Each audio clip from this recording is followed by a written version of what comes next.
Very good morning. Please do excuse me for these big gaps that I give when I come in front of the camera to share my experiences with you.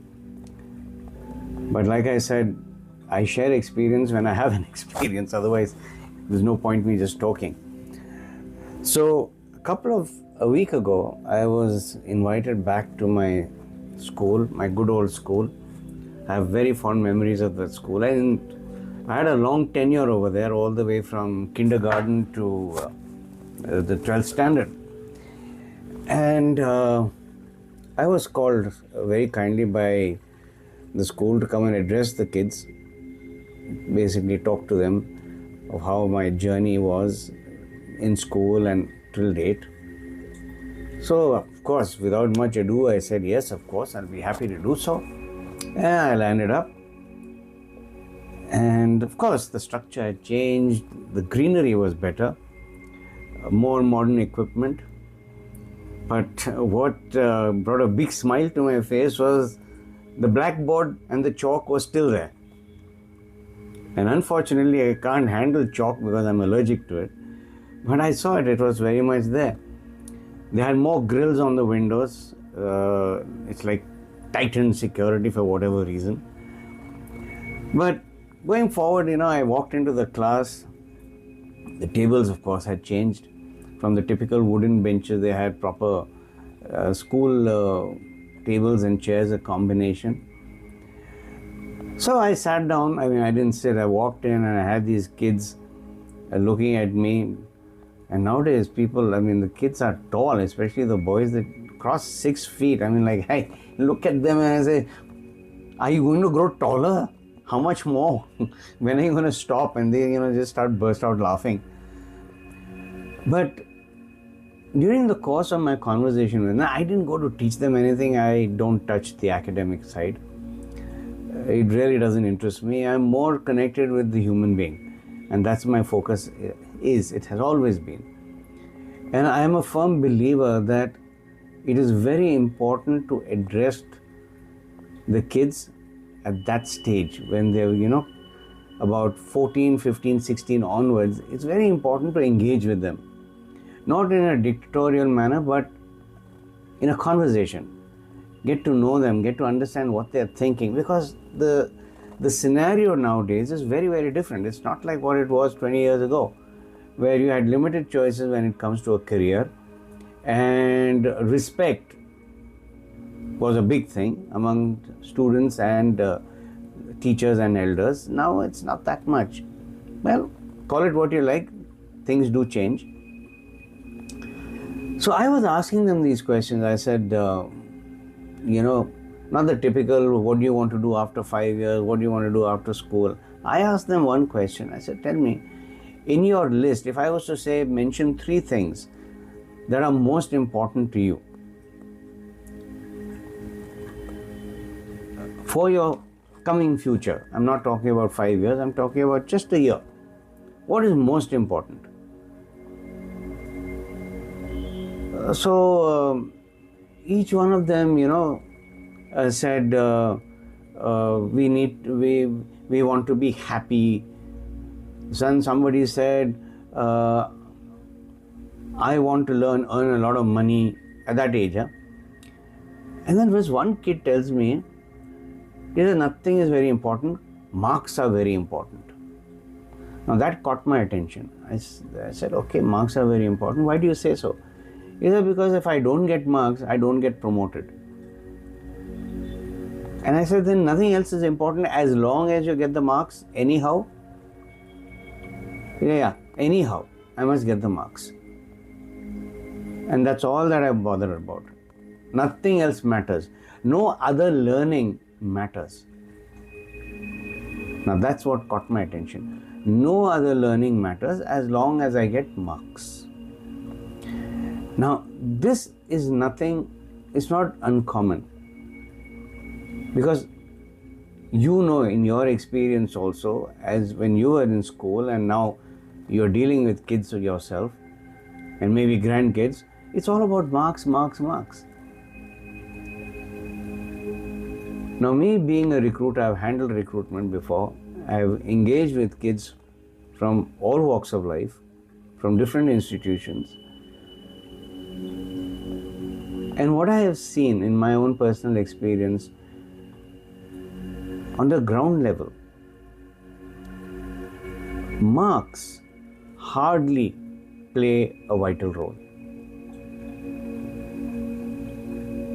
When it comes to your career, when it comes to your life, both at home as well as at work, ask yourself this one question honestly. How much have those marks that you have vouched for, and now kids are driving themselves mad to get, and their parents are driving them even more mad to get those marks, literally becomes a nightmare for some of these poor kids. How much in their future do marks really play a big role? I agree, it grabs people's attention. I agree, it'll take you to a level higher than the others, which will help you get into the bigger colleges or the better colleges. But one question I ask as an individual, you got the marks, excellent. What have you learned? What have you learned? Now, when I ask that question to these kids, what did you learn? They are scratching their head. Now, when I ask this question, what have you learned? It means I'm asking, will you remember what you've learned today in standard 10, in standard 11, in standard 12, at least 10 years or 15 years down the line?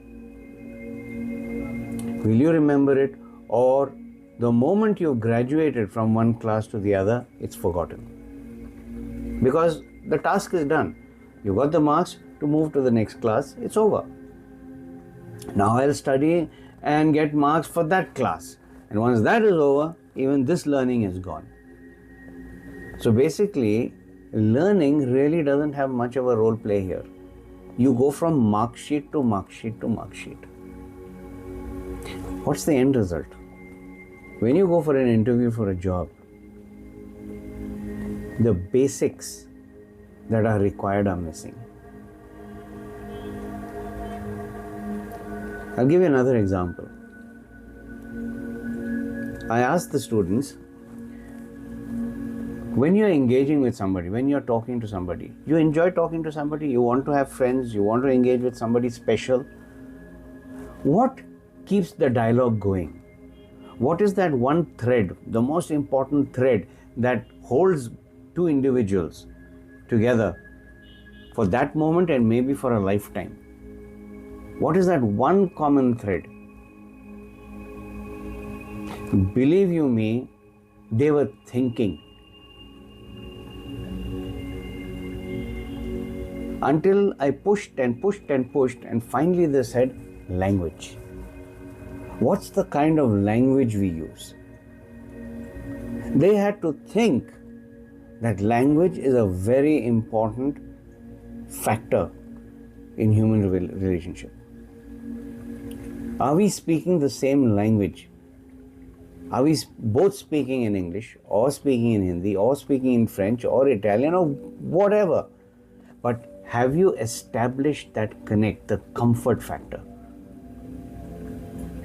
Now, to answer or to get this answer that language is very important, they were thinking, and I had to push them.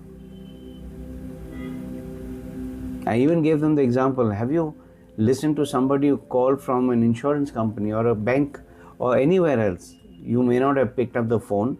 You may have picked up your parents' phone accidentally, and the caller on the other side, sir, ma'am, good afternoon, good evening. I'm calling from so-and-so bank. Would you be comfortable in English or Hindi? The first sentence is, would you be comfortable if I speak to you in English or Hindi? Now, this is missing.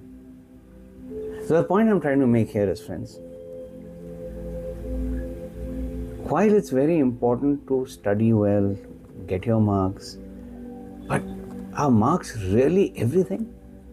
Do marks make relationships? Do marks get you the success at work or outside? Or is it your ability to engage with people at different levels, from different dimensions? Your ability to make a connect, the first initial connect, and then take it on. It may succeed, it may not succeed, but the connect, are you able to do that? And for you to get that connect, what is the kind of effort you need to make and where? Who's going to help you do that? Is the school going to do it? Is the college going to do it? Is your workplace going to do it?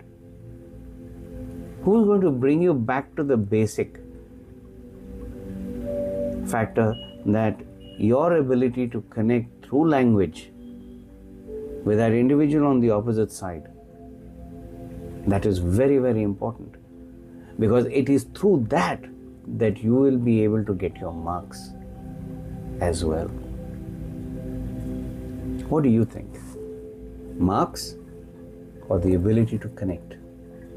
Give it a thought. Have a lovely day.